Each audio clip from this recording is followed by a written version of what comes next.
जिनमें इन्होंने आग लगाई। पराली जलाने के हमारे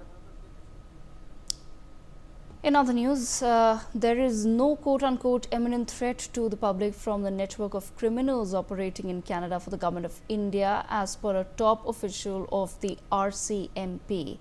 North American country's National Police Service in Canada has now come out with this statement. The RCMP was referring to the surprise press conference where it alleged agents of the government of India were involved in widespread acts of violence in Canada, including homicides. While New Delhi has rejected Ottawa's charges, the latter's actions have resulted in diplomatic ties reaching an all-time low.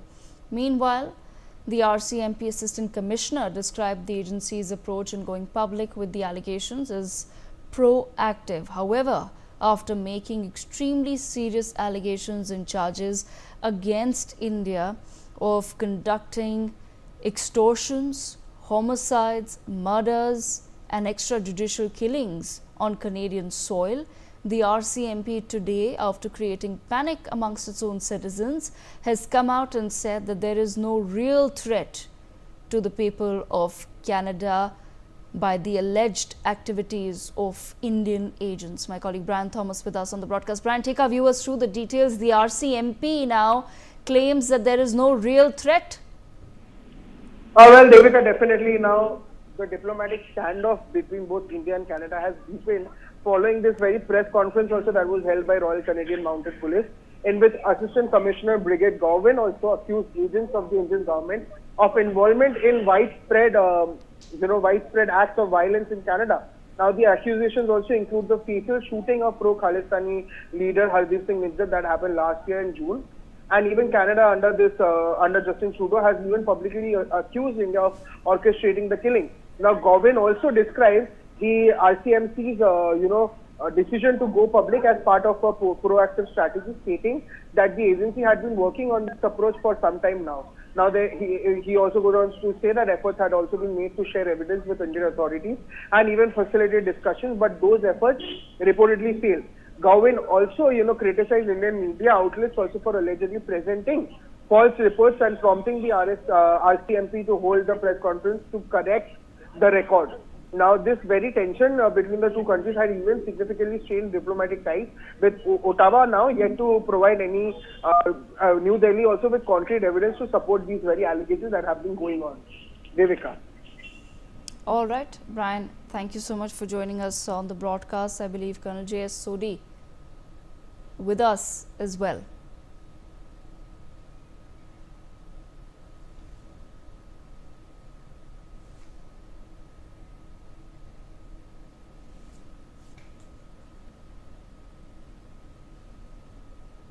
Colonel J. Sodhi, what do you make of this latest statement by the RCMP?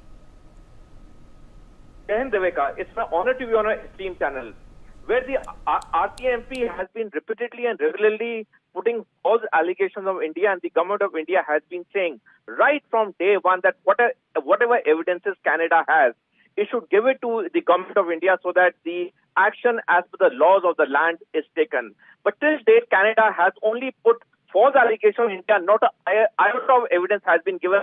In fact, the Prime Minister Justin Trudeau, while testifying to the Canadian Parliamentary Committee, has admitted that when he put false allegations on India, there were no credible evidence.